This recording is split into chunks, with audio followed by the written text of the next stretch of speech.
This is Centered, where faith meets everyday life.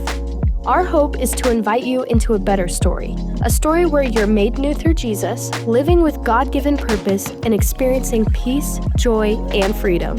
Together, we'll explore what it means to keep Jesus at the center of where we live, work, and play, bringing beauty, meaning, and renewal to every part of our lives. Thank you for joining us.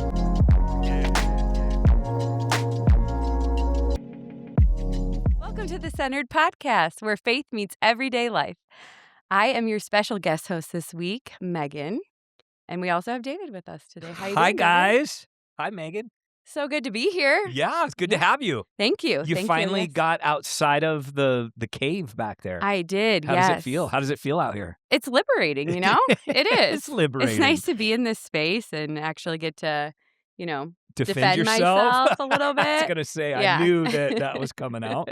I know we throw you under the bus, and we actually, our people get to see how nice and amazing person you really are. Well, thank you. I appreciate that. No, it's fair. It's fair. Sometimes I send you guys some hard questions. I love it. You ask for it. So It's okay. good. Yeah. Yeah. And people don't know, like you are like, you're producing this thing. So you're helping us think through like what this podcast is and what keep us on track. And, keep us on task, which is probably hard, I would imagine. Yeah, I think it's fun. I think it's, you make it very easy because you guys are very, you have your good rapport and you guys can talk about pretty much anything and make it interesting.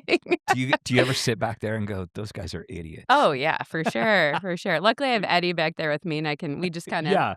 Solidarity. You get some solidarity. Yeah. Good. Those cringy moments. But you know what? I have to say, being in the hot seat now, I have a lot of empathy for what you guys do. It's not easy. Look at that. Look at that. It's not as easy as people think.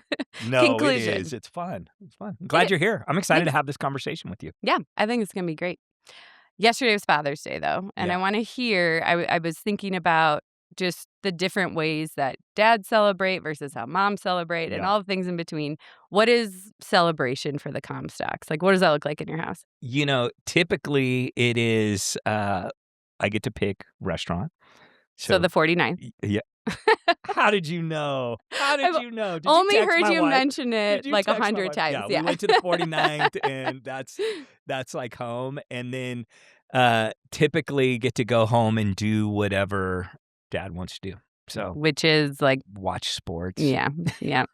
We had a lot of Sports Center yesterday. A lot of Sports Center. I had to catch up on 2 major tournaments and then on the World Cup. So those were my 2 days. But we also, I had to go pick up my grandbabies and my daughter from the airport last night. Oh, yay. That's exciting. So we also did do a little scrambling of cleaning the house and getting rooms ready and stuff like that. So. Oh, that's fun. How old are your grandkids? 2 okay. and 7 months. Oh, wow. Okay. So your house is like a lot like my house right now. Yeah, it's a lot like your house. It smells like dirty diapers. That's awesome.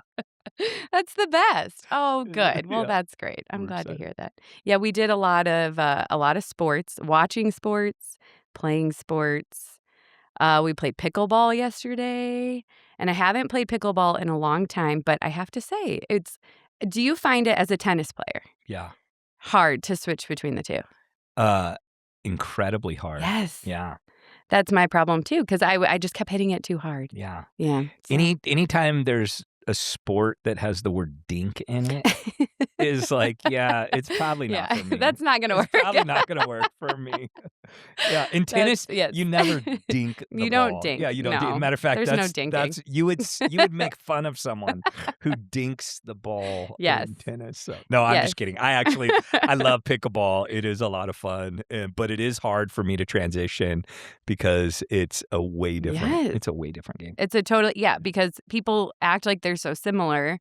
The setup is similar, but everything else is very different. You have a net, paddles, and a ball thing, but other than that, it's like your stroke is way different. Yes, totally different. Yeah, so I hit many balls into my sister's neighbor's yard, and it was very humbling, but it was a good time.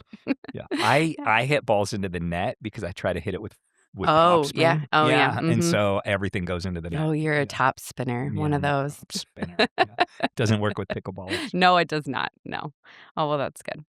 Okay, well, I want to get into our discussion about the message this weekend because, first of all, I loved the message this weekend, and it was really timely for me personally, but I think just like discussions we're having in our family right now.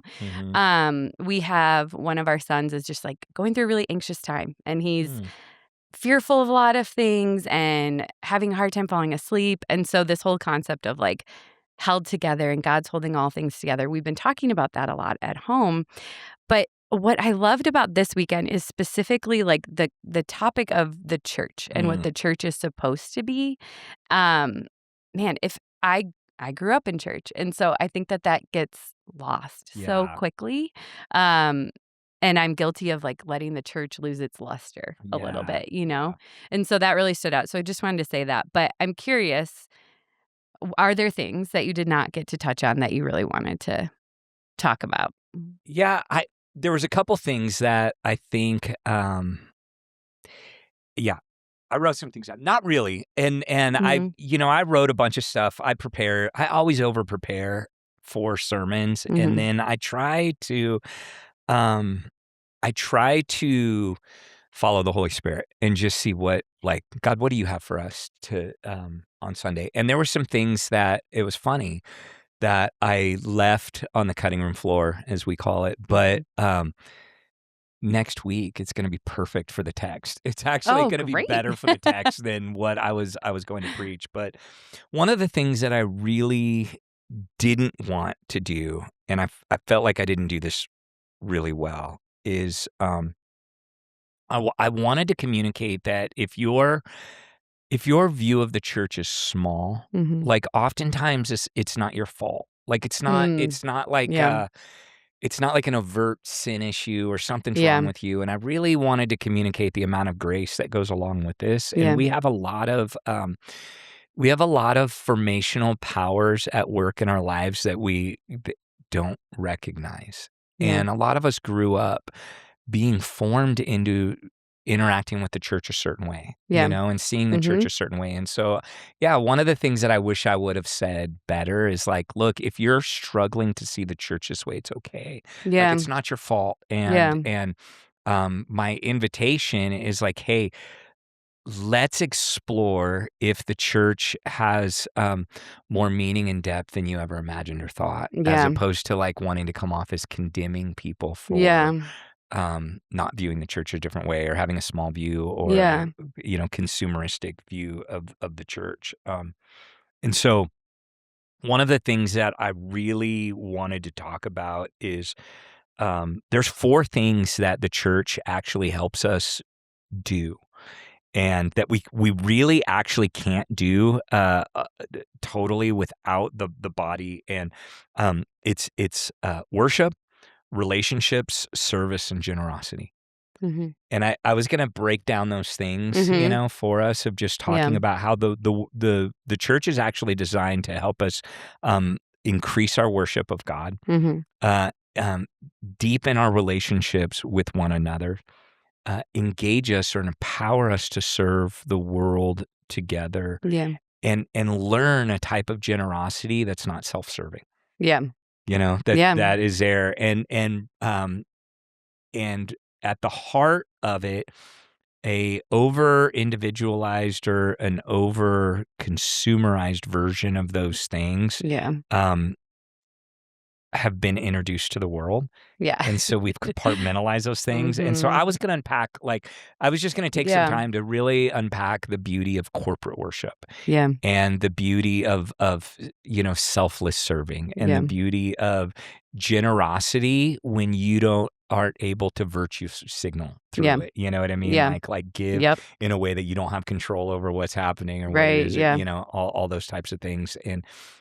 And the depth of relationship of being committed to people that might not be like you. And so those are the 4 things. So I didn't have time to go into all 4 of those things, but that's really like, and here's the deal, like, and here's for Father's Day.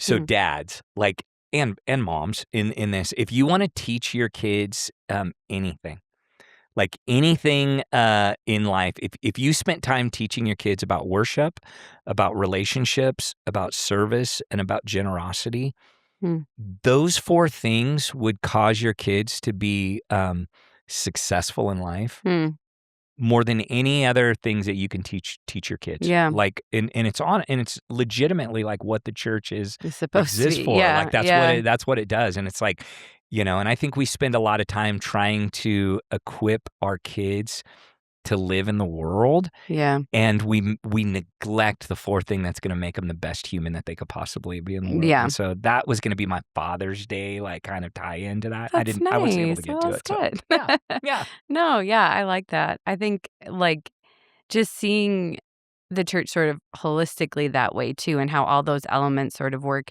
together to make wholeness, not just for individuals, but for the church as a whole. Yeah. And one thing I really was interested in talking a little bit more about is, how you said it's not like such an individual thing, but it's actually more about all of us. Yeah. And I think that is maybe surface level, like obvious, but also our world is so individualistic and everything is. And so I find it hard and challenging to even like read scripture from a more like less individualistic perspective, or to read or just to sit in any conversation about the church at large and not think about how it serves me or how I fit into that.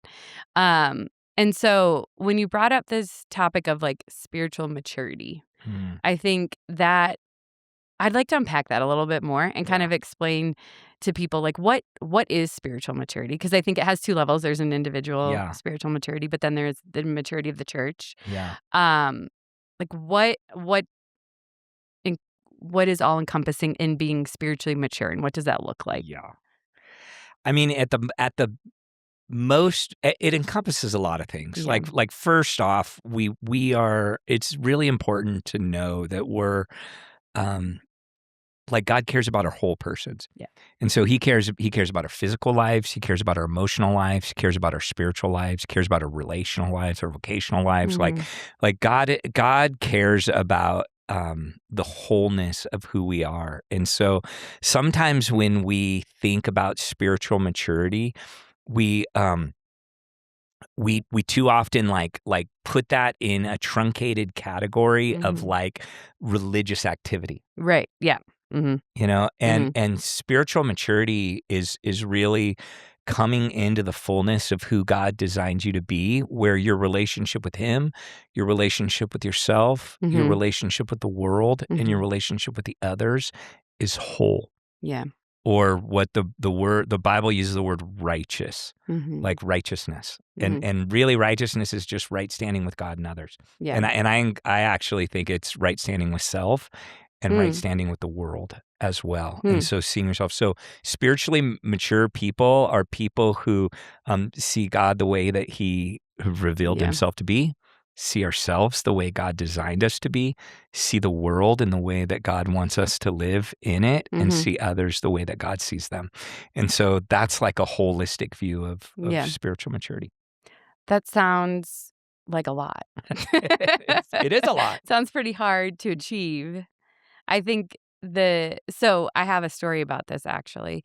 When I was in my 20s, I was involved in a church. I had moved to Chicago and I started going to a church, and I was in this small group with one of the pastors there. And in a conversation that I was having with him, he sort of said something to me about, I was feeling, I don't know, good about where I was at. I kind of felt like I was growing a lot in my faith and learning a lot. And in like the nicest but most convicting way, he said something to me about like, well, you are spiritually in adolescence and it's time for you to become an adult, Yeah. And I was kind of like, oh, that hurt a little bit, Yeah. and it stung a bit. But the more like I've thought about that conversation so many times over the years, and I'm like, no, he was absolutely right. Like I was in a place of, yeah, sure, I'm learning more, but it's not about the learning, like I was making about what I know and I'm doing all the right things, and I'm attending the group, and I have church, and but really he was just sort of like, yeah. And, but also like, that's not what it's about, like you have some growing and up it's a to process. do. Like I love the fact that he brought to like we would never look at a 17-year-old and Yes. expect them to think or Yes. act like a 30-year-old. Exactly. And, yeah. Although sometimes you have 30-year-olds that act and think like 17-year-olds. Well, That's a whole other conversation. But oftentimes in the church. But yeah, I think that's a beautiful thing to allow people. Like, spiritual maturity is not necessarily like a destination that we're striving for. Yeah. It's the reality of what God's doing in our lives. Just like you're growing as a human and you're maturing as a person, and it's just a part of the growth. But that's my point, is that you have to think holistically. So you cannot think of spiritual maturity just about you and God. Yeah. Like Yeah, there's more to spiritual maturity than that, and you cannot think of spiritual maturity as doing the right things. You have to think about and I'm going to talk more about this. There's next week, but there's a huge difference between obeying a law and being governed by an ethic. And there's something uniquely different when you begin to live out of your values and your ethics and the way that you see the world and the way you see God and do it. Your behavior automatically conforms to that ethic. To the ethic, yeah. So it's possible to be able to obey a list of rules or a law without having any heart change that is there. And spiritual maturity is happens by availing yourself to God to change the interior, the heart, the motives, the ethic in which you live and see the world and move about the world, as opposed to just behavior modification. Just behavior modification, exactly, yeah. And that's, not to bring it back to us, but this is my reality. That's a lot of the conversations we've been having with our sons lately, is just like, you have a consequence not because we're trying to control your behavior, but we're trying to help you shape your character. Yeah. Yeah. And so we have these rules and we have these things in place, but it's not because we want to control your behavior. It's because we love you and we want a good relationship with you. Yeah. And the way that we establish that is that we have to have conflict and we have to have resolution and there has to be consequences for our actions. And that's all a part of, like, it's our job to help shape your character, you know? And so that is true. I mean, it's the same.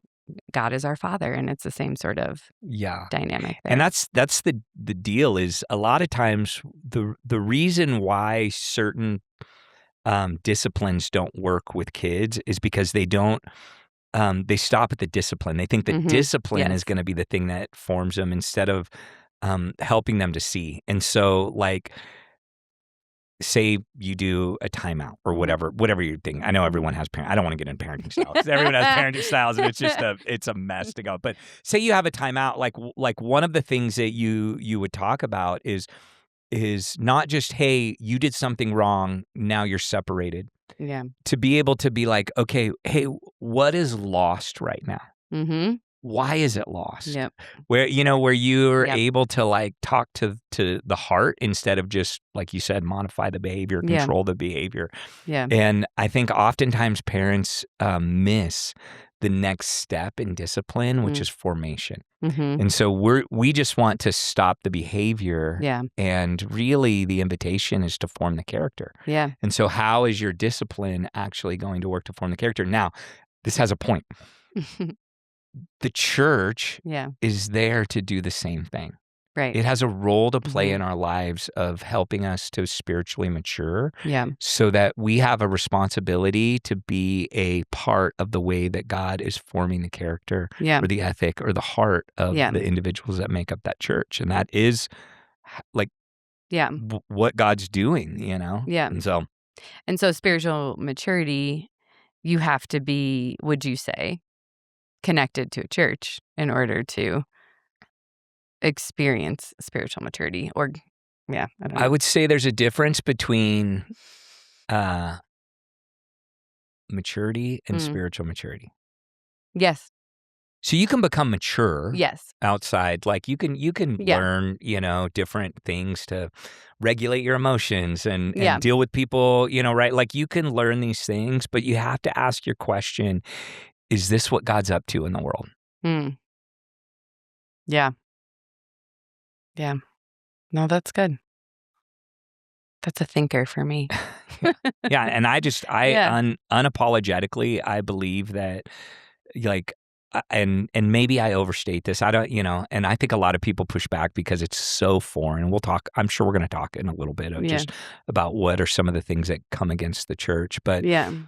the idea of a communal identity is so foreign to the Western mind. Yeah. That it is so hard. We read the scripture through Western eyes. Yeah. And through, there's so much that we read into the scripture. But from the very beginning, the story that the Bible tells is about God creating a people for himself in which he is going to express his glory through a people to the rest of the world. Yeah.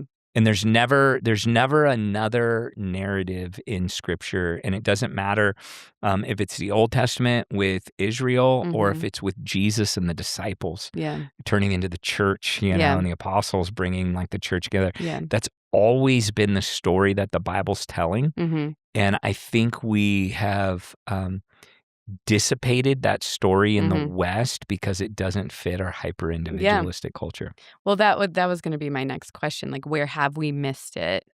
Where have we missed the gospel in the Western church? Yeah, the y'all. Yeah, I mean, we missed. There is which, by the way, there was someone sitting behind me at church, and every time you said y'all, they said all y'all. Oh, yeah. So, they're from the deep South. That's the deep South. I'm from Texas. So I spent some time in Texas. I'm not from Texas, but I spent some time in Texas. They say y'all. The deep South say all y'all. But it made me laugh. Yeah, that is so funny. Yeah, I just, like, there's so much, like, in there and even the way we, like, some of our defense is like, I'm not racist, and that's what's most important. I'm not sexist. Right. That's what's most important. I'm not, you know what I mean? And it's all about this like personal, like, achievement or identity. But what the Lord wants to see is that racism is worked out of a community of people, that sexism is worked out of a community of people, that classism is worked out of a community of people. It's not just, who cares? Yeah. If you have you know what I mean? Yeah, like if it's not working itself out in society, in community, then it's just going to perpetuate the holiness of God. And so, so what that you desire justice. Right. Is justice being expressed amongst you as a people? So what that you're generous? Like is generosity being displayed as a community of people? Because that's really what is astounding to the world, is not not individual virtues being expressed by things, but when that virtue is being expressed by a community of people, it literally is arresting. Yeah. Like you can't help but take notice when a community of people are acting in a way that's counter to whatever the cultural current of its time is. Yeah. Do you have, I know you've done a lot of ministry in a lot of places. Do you have like an example or a memory that comes to mind when you think of that, of like being in a space where you're like, I'm captivated by the way these people do community? Yeah, I think there's been, I think at Mosaic, I see so much beauty and acceptance and love. And man, Mosaic is one of the most grace-filled places I've ever worked for. Like legitimately, like people are so kind and gracious, and sometimes it's like, do they just not know better? Like I don't, like they're so kind to me and Tara and our team and our church, and filled with grace. It's great. But I do remember that Tara and I made friends with a lady named Nefertari, and here was this we had this little group of like, angsty millennial Christians trying to do church differently. We were planting a church in like the inner city, and we're doing this thing. And Tara and I befriended Nefertari, who was a African-American prostitute in our community. So just let that sit in for a moment. Like, and we would like, like take her to lunch and take her shopping for clothes and like do all this stuff.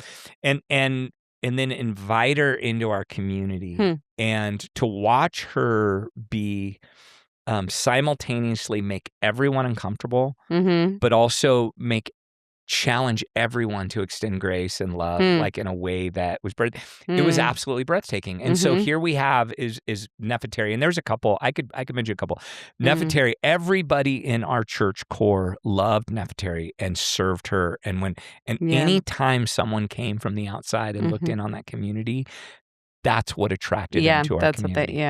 It was something beautiful and unique. And corporate. It wasn't just a few individual good people, I'm using air quotes if you don't see good, people doing something good. It was a community of people coming around someone who society wouldn't come around. In that moment. Leaning into the tension there that you described, like leaning into the tension of I'm deeply uncomfortable and this is an opportunity for me to practice what I preach, in other words, And if you go back to that community and ask people like, hey, what attracted you to community? I guarantee you they would say something about the way they saw certain individuals being loved in that community was attractive to them. It wasn't the preaching, wasn't the worship, it wasn't the, you know what I mean? It was that was attractive to them. That's so cool. Yeah. I also think that there's an element to it of like, I think that type of community requires vulnerability. Because without her being vulnerable with her story, that doesn't invite, everyone else into the tension of the discomfort and how do we love? Like it requires an element of vulnerability. And so I think that's an interesting dance there. I actually think it was more of she didn't care. Nefertari didn't care. She was awesome. Like if you met her, she's larger than life personality. But it did require a vulnerability in our people. We had business owners, local business owners that had to sit in public with Nefertari. And have coffee and listen to her story, and they had to become vulnerable in their associations. And there's just something powerful about people learning the heart of God and the gospel in relating to people that aren't like them or that could damage their social status, the humility that it takes to be like that it is. And so the vulnerability actually came more from the side that seemed to have it all together, than the side that was getting ministered to in that moment. So that's cool. Thanks for sharing. Yeah, of course. I just like to hear like different experiences like that. I almost told Nefertari's story in service on Sunday. That's why it's fresh, because I do want people to see the beauty of a united community around around the real work. Like some of the stuff we do is super easy to do. Yes. And it costs us nothing. Yes. And the moment a community is willing to pay the cost of, social status or persecution or whatever the thing is, I think the more beautiful that community actually becomes. Yeah. And I think there's that element of like sort of coming to the end of yourself, where you have to come to the end of your pride or your status or whoever you've created yourself to be. And like that is where the gospel actually takes place. When it's not about us. Totally. So that's really cool. That's a good story. Okay. Another thing I wanted to ask you about, Tara's sculpture. Yeah. Which is so cool. That was awesome. And I actually she had shown it to me before, but there was no natural light outside. And so I had never seen it like all the way. And that's just such a beautiful picture. I think something I'm really going to take with me, but like what it really looks like. Which it wasn't doctored at all, by the way. Yeah. Just so everybody knows. Like fully, that was just my camera on, I don't even think it was 4K, whatever the next one down is on it. It was just a normal picture of artificial light, sunlight. Yeah, and actual sunlight. And the sunlight representing like the glory of God and how that can be through us in the church. And so I had this thought of like, I think sometimes we miss that because we either are so focused on spiritual or so focused on reality and don't let the two sort of intermingle, if that makes sense. And the times in my life or in communities that I've been a part of where I really see like that whole representation of like God's glory here and now, but also not yet in its full capacity, are when you kind of have to mix those two things together. Yeah. Do you have any thoughts about that? Like, Yeah. so good. No, you said a couple of things that I think are interesting. It's funny because Paul's letter to the Colossians is going where you're going, like just in the structure of his letter, and really being careful to not theorize our faith or have faith become a philosophy, and also here's what I'll say is I think that what happens is two things are happening. One, when we try to manufacture the light, we have to learn to settle for less than what's really available to us. So that's one reality. Where you're getting at too is the second thing that happens. And so the problem with that is I think we got so used to settling for the manufactured like version of the presence of God and the glory of God at work in us that we've just resolved to the fact that this is all there is. But the other reality is we've also like, I don't know what the word is, like spectacularized the glory of God. And so we only like recognize the famous and the big and the thing, the spectacularness of it. And we don't know how to look at the ordinary. Yeah, and find it in the ordinary. Yeah, so when you're sitting in your life group, your community, and someone becomes vulnerable for the first time, that's a miracle. Yeah, like and like when I see that happen in my group, I start to like think about all the things that had to take place for that person to feel comfortable becoming vulnerable with this community. The thing that so and so shared, or the kids did, or the family, the meal that was shared, or all those things where the glory of God is already dwelling, and we just can't see it. It's like the I love the scene in Hook when they sit down at the table and nothing's there, and then all of a sudden, like they're imagining all the food, and it shows up that's there. I feel like we exist in with just a veil where we're not able to see like the beauty of the glory of God in the ordinary, and that was really what that like point was. Is we need to learn how to stop and look for God's glory in things. Yeah, there's just that tension between settling for the manufactured but being blind to the real thing. Yeah, absolutely. I think I've shared this with you before, but I am a birth doula, and so I help women have babies. And there's something about that process that I'm like addicted to because of that very thing. It's like the veil, and I think the same thing at end of life. I think the beginning of life and at the end of life, like the veil feels so thin in those moments. And there's this aspect of just like watching same thing. I have the same sort of experience where I watch a couple and they're coming together and they're going through something really hard, and but this life is coming, but it's not here yet. And there's this struggle, and like we know the promise, but this is way worse than we thought it was going to be a lot of the time. And then at the same time, I think about all the things that got them to this moment and all the different ways, like even watching husbands support their wives in that moment, and the different things they say that come from often years of experience with them and learning them and knowing what encourages them. I don't know. There is like, those to me are like glory of God moments here and now, just to kind of watch that happen. And then also just, again, I don't know, this concept of vulnerability, but just like when we're at our most vulnerable, those are the moments where I think really we get glimpses of glory, because there's like no pretending there. There's no room for pretending there. You're just sort of like at the end of yourself, and yet still there's still hope, and there's still promise. And so I don't know. I think that's those cool. moments are. Yeah, and I'm just reminded that like miracles are stories unfolding that culminate in a moment.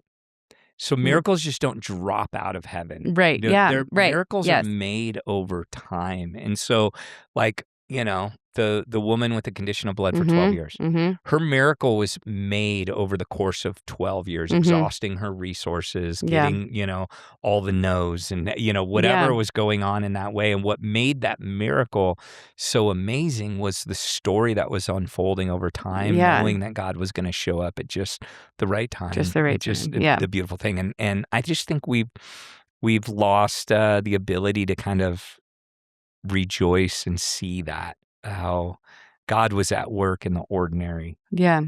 Like the miracle is the healing, but the miracle is the process. Totally. To get to the healing too. Yeah. Yeah. And that's why it's like hearing people's stories is so moving to me, because you see, oh my gosh, like you can kind of trace it all together. That's one thing I'm so looking forward to about heaven is like, I think there will just be so many moments of like, connecting the dots. I see. All those things that are. Yes, where there's these little things that felt insignificant, or these moments where you're like, yeah, I never knew why that was such a big deal to me, but it felt like a big deal. And we don't know here, but then the connecting of the dots, I don't know. I think that's what special. What growth happens, like it's like, I always love when like, so Tara and I have this conversation all the time, and it's so funny because it's like, I'll say something or preach something for years, and then all of a sudden she'll hear the same thing from someone else on the radio, and she'll Brilliant. be like, I had this epiphany, like God changed my life, and and I'm always just like, I've been saying that for, whatever. That's my pride coming in there. But this is the church, like the ripple effect that each person is having on other people's life we're not even going to know until we get into eternity. Yeah. All the veil comes out, and the kind word, that was spoken, that softened the heart for this moment, that led to a moment of openness for this truth to be able to come in and grow in, or this environment. Or I did this Bible study for 6 weeks, and I learned all of this about God. And then I sat in a living room over coffee with someone else in the church, and they opened up their story, and that all became real to me in that moment. You know what I mean? It's all interconnected. It's all connected. And we tend to be like, no, like this is the way you experience, or you do this one thing, and we individualize the process instead of seeing how it's like we are interconnected into a world of God at work. Like a world of God at work in our lives. And I'm trying to be better at recognizing the butterfly effect that is happening in the church, that it's never just one thing, one moment, one person, it's just the impact that we're all corporately having on each other in the world. Yeah. So how does that then, I guess, just to kind of bring it back home, how do we apply all of this to discipleship, spiritual formation at Mosaic? Like what are you passionate about right now when it comes to helping people experience exactly what you're talking about, like that sort of glory here on earth through Mosaic and the people here? Yeah, one, I just don't think that I think there has to be an intentionality to There's two things that I think happen. One is I think we have to realize that growth doesn't happen overnight, and it happens with a little bit of intentionality, with chasing after God with others. And so learning what that can look. There's all different kinds of seasons and needs that we have in there, but the lie that you have to chase after God alone is why people stay spiritually immature. Yeah. And again, you can have a lot of knowledge and still be spiritually immature. You can learn a lot of information and still be spiritually immature. Maturity comes through working out your faith with others. With others. Like So I'm passionate about that, and I believe that with my whole heart. Like, you will not know grace until you give grace to someone who's offended you. Right? You just won't. You won't know what the beauty of Jesus' sacrifice for you until you sacrifice a little bit for someone else, and maybe even someone else who doesn't even like you. Like these are so it has to happen in the context of community for those things to become real. And I just So would you say then that the responsibility of the church is to have those things available, but there is a responsibility of the individual to take hold of what's available? Yeah, I think for Mosaic in particular, we're trying to create a spiritual growth pathway that is honest about our different needs. Yeah. And so, I think there's three things that are always at work in our lives, and one is our need to be known and loved. So relational needs, our need for liberation. We all have things and hurts and things that are holding us back that keep us from living into the potential that God has for our lives. And then third is our just ignorance, our need for information. Like we just need to be equipped to like do things that we don't know how to do, or that we've looked in a wrong way. And there's different seasons in individuals' lives where they need different things. So someone who has deep trauma and relational wounds is going to have a hard time belonging or being seen and known. Until they heal. And so we want to create space that's honest about where people are at and help them to be liberated from those things that have shut them off relationally to others. And start there with healing before they join a life group. Right? Because sometimes if you throw someone like that in a life group, what it's going to do is it's just going to verify their wounds. No, that's so true. And so we want to be honest about the different conditions that we show up to God in, and try to create space to bring, to address those particular conditions where it's at, whether it's deep wounds, whether it's a need for relationship, or whether it's just good old equipping, like, hey, I don't know how to use my money, or I don't know how to parent or be a spouse, or work. I hate my job. You know what I mean? How is a Christian equipped for those types of environments? And so that's kind of how we approach it here. And that's one thing that I love about about what we're building with the different pathways, and about the way we approach things here is it's not like there's no one size fits all. We all need the same things, but the way we get to those different places and spaces happen out of order in different ways. It's not a list that you move through, but it's more of like a spiral that you go up and down at any individual season in your life. So and our deal is more bringing awareness to our needs. Like you could join a life group, you could have deep trauma, and you've never healed from it, never been past it. And you can join a life group and meet someone who's had a thing, and you guys start going out for coffee and start talking about these wounds, and you can bring healing into each other's lives. Into that could be a path. You don't need to take you don't need to take like a Mosaic class on it. You know what I mean? But you didn't take the class. So there's different ways in which God meets our needs. Right. Our pathways are more just bringing awareness to the actual needs that we really have. And that's what I hope they do more than anything. We want to offer, to the best of our ability, kind of help in healing and, in life stages. But more than anything, I want someone to look at that and go, oh, I am a complex person. That is something There I is some need. things that I need in my spiritual growth. And it's not just like, hey, take this Bible study and everything's going to be okay. Right. It's going to be like, no, that might be one thing in the long journey of spiritual maturation in my life.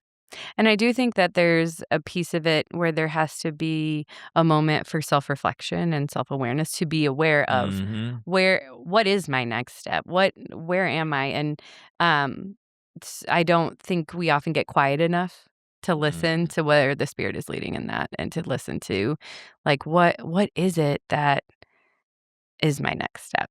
What is that thing that I need right now? So do you have any if somebody is listening to this or has been coming to church for a little while and is sort of in that place of, I know I'm being asked to take a next step, but how do you know what the one is for you? What would you say to them? Find a friend. Mm-hmm. Like, process it with someone. Yeah. Like, man, there's so many people in this church that would love to just sit down and have coffee and talk about what's going on and finding the right next step for you. Like, I think that's the biggest. Anybody on that calls Mosaic home, I think, is loving and grace-filled enough to sit down with anyone else and discover what the next step is together. Like, don't put that burden on yourself. Yeah. You know, like, sit down and have a conversation and think, like, hey, what would a good next step be for me? Yeah. Here's what's going on in my life. Here's some of my actual needs right now. Here's how I'm feeling, you know, whether it's loneliness or anxiety or frustration or anger or whatever's going on, and being honest about what's really going on so that you don't just try to fit into a one-size-fits-all spiritual journey. Yeah, don't do it alone. Don't do it alone. Never asked to do it alone, nor do we Call need a friend. to. Yeah. Phone a friend. Phone What's that? a friend. Phone a friend. Yeah. Oh, that's good. Okay, well, I think just to kind of close out, I'd love to hear, like, what you're feeling.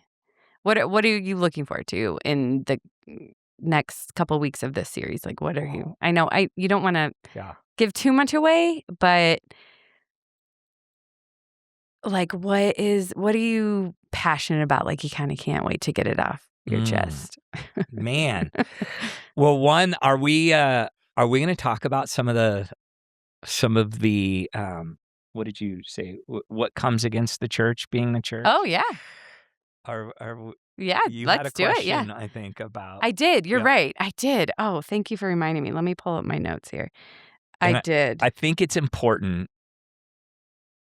to have this conversation. I can't remember exactly how the biggest threats to unity in the church. The biggest threat to unity in the church. Yeah. Yes. And man, we've hit some of this before, but I don't think there's three things that I think are the biggest threat to community and unity in the church, for real community. And it's individualism, consumerism, and our inability to resolve conflict. And so, and all three of those things are always at work in our culture. Do you think we're more like, is it the resolving of conflict or like conflict avoidant also? Well, I think we don't resolve conflict because we avoid it. Because we're and the big thing there is we do not Jesus prescribes a pattern of behavior or activity that we need to go through to resolve conflict in our lives, and we don't do it. You know, so if someone hurts our feelings, we don't go to them anymore. And you're talking about Matthew 18, about them, right? Like, if we basically treat each other like our social media accounts. So if, like, I don't like what you say, I just unsubscribe from you. No, it's true. Right? I'll stop following you. And you're just done. I'll write you off and I'll do that. Nope, never mind. And we can do that. And we do that even in the church, right? Yeah. Like, that I don't like what that lady said to me in that Bible study class, so I'm going to move to a different table. Yeah. I'm just going to ignore her. I'm not going to look at her, and I'm just going to judge her in my mind. Well, I don't know why I'm saying her. It could be him too. I'm sorry, ladies. I didn't mean to. I totally just gendered you. But we can all relate to that example, right? We just don't have the courage anymore to go up to someone and say, hey, when you said that, it made me feel this way. Yeah. And I'm like, I want to give you the benefit of the doubt that you didn't need that, but it hurt my feelings. Yeah. And allowing people to speak into their side of it. Speak into their side of it and say sorry or do it, or even call out your own sin or insecurity or, something that is there. And we've just lost the ability to relate to one another because we don't have to anymore.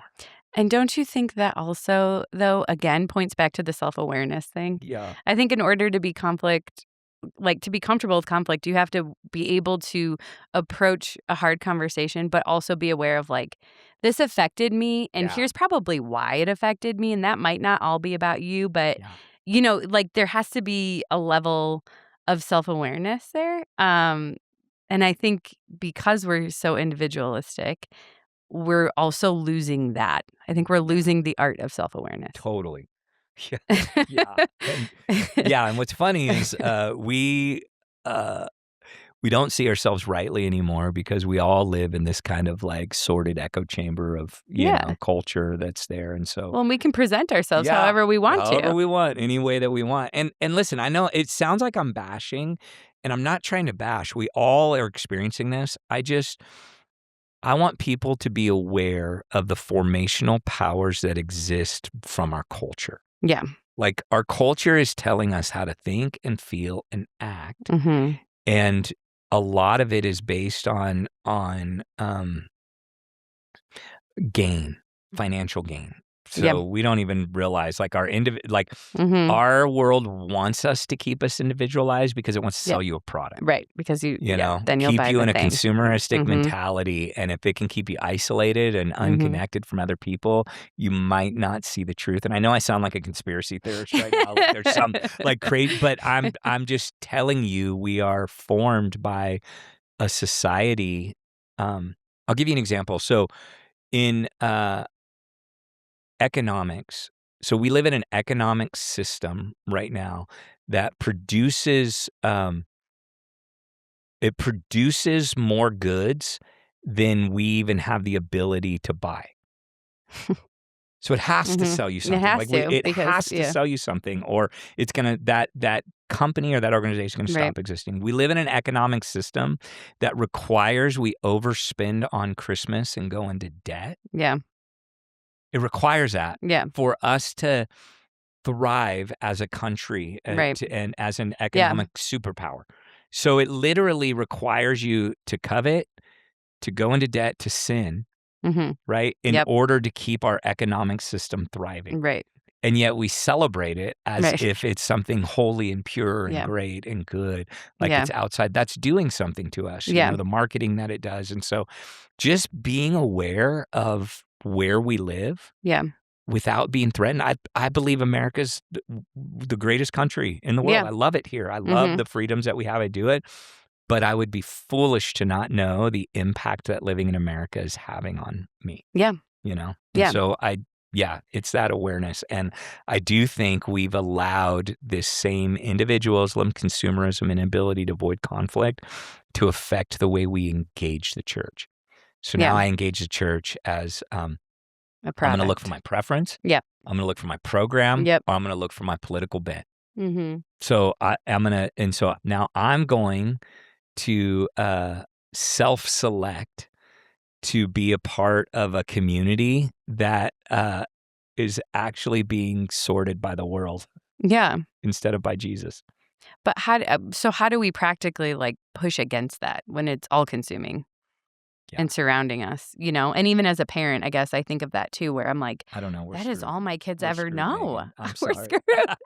Well, there you have it. No. I'm just kidding. No, I think we just we start having these conversations and we be honest. And look, it's not like, it's not like, remember grace. Like grace isn't about us earning our way. God loves us and favors us. We think less about like proving or earning or meriting my position before God and in his church, and think more about, hey, what actually helps us to flourish as human beings? Because that's really what God is after. This, you know, I've come to give you life that you might live it to the full, you know, this John 10:10 abundant life. Like Jesus isn't condemning us because we're doing something wrong. He's teaching us so that we can actually learn to live in a way that causes us to flourish. And so we have to continue to ask ourselves, what are the things that I'm doing to me? What are the things that I'm doing to me? And if we don't ask those questions, then we're just going to find ourselves floating down the stream of the cultural currents instead of in the hands and in the flow of God's divine love in our lives. But I honestly think it starts with awareness. Yep. Opening our eyes, seeing what reality is, and maybe thinking a little bit, man, where have I allowed individualism to grip my heart? Where am I giving in to consumerism, even in the church? Yeah. You know? Yeah. And I've been in church for a long time. I have such a hard time walking into the church and not seeing everything that I would do differently or different. I have such a hard time with that. And there's times where it's just like I'm, like, well, the sound was too loud or I didn't like, and I'll tell my team or whatever, and they're doing. They're like, but David, I saw you like lifting your hands and worshiping. And it's like, because I'm fighting against, actively I'm here fighting to worship against God, it. and I'm actively You fighting won't let against that be my preference. The song I didn't like, or the person I didn't like singing it, or the whatever I'm just being honest, like the thing that's going very on. real. That's very And real. it's like, and I'm fighting through that and saying, in this moment, we can talk about whatever those things as leaders we want to, but in this moment, I'm here to worship God. Yeah. And what does that look like for me? And what's getting in the way of that? Yeah. That's good. Yeah, no, that's good. You just have, I think I'm very guilty of that myself, just when you have worked in ministry for a while too, it's like there is part, and a lot of my job is production and things like that. And so it's hard I find myself having to choose worship instead of choosing to see it as a product that I'm hired to make better, and that's like it's a very real tension that I know. I live in. So yeah, no, I appreciate you being honest about that. And it is, I think there is just like I choose worship in this moment. And I feel sorry for you in your role. Cause it's like, hey, I want you to make everything good and appealing and excellent and do that, but also ignore it when also follow the Holy Spirit and make it about people. Like it's the impossible task that and listen, I don't want to try to make us live somewhere else. This is all a part of being a part of this culture and American culture. And so, consumerism and individualism is a part of our heritage, and God works in and through that. And so I don't want to make this like ideal situation. All I want to do is to bring awareness of how those things are affecting us. Yeah. And then trying to make wise, good decisions on being faithful to God in the midst of that, Yeah. So. Yeah. And I think Mosaic has been a beautiful gift for me in that, because I think working in marketing and production and things over the years, like I see my propensity to lean into what could be better. And there's always been an invitation here from the people, from my team, of like, see the thing that could be better, and then be present in the moment and let the Spirit lead, Yeah. And that's like it's so hard. It is so hard, but it's a beautiful thing. It's so hard. It is. Yeah. That's a good thing. Yeah. That's great. Well, what do we have coming up in the next couple of weeks? Well, next week we're moving from so we kind of are on this progression of the preeminence of Christ. So Jesus centeredness. Moving to the context of community. So Jesus is centered in the context of community. And now we're going to talk about the message of that community. And what does it look like to have, and I'm going to use this word, I don't think I'm going to use it this weekend, because I don't love it, because I have all kinds of baggage from this word. But really, it's the purity of the gospel. And so You bring up your baggage right at the end. We could have unpacked that. bringing the faithfulness to the message of the gospel. And we're going to talk about, we're going to actually talk about 3 cultural influences that dilute that message and get us off course when it comes to the mission that God's leading us on. Yeah. So. I'm excited. Yeah. That sounds good. Sounds good. Well, and another thing that I just want to make sure we invite everybody to is we have our family day coming up. Yes. That's happening on July 19th. Yep. And it's going to be awesome. We're going to have kids in service, and the whole family can worship together, and really living out a lot of the stuff we're talking about. It's going to be messy and loud and fun. Takeover, and we're going to have bubbles and water and food, and it's going to be amazing. It's going to be so fun. Family. Yeah. And a good thing to invite people to. Yeah, it will be. You can let them peek in on our love for one another. Yes. Yes, exactly. Awesome. Well, thanks for inviting me to be part of this conversation. Letting me fill in for Ben. Yeah, We'll be back you did an amazing job. Well, thanks. You drove well today. Thank you. No crashing. You didn't crash. You didn't hit nothing. You did awesome. We're definitely going to have you do it again. All right. That sounds good. I look forward to it. See you guys. Thanks. Thanks for listening to Centered.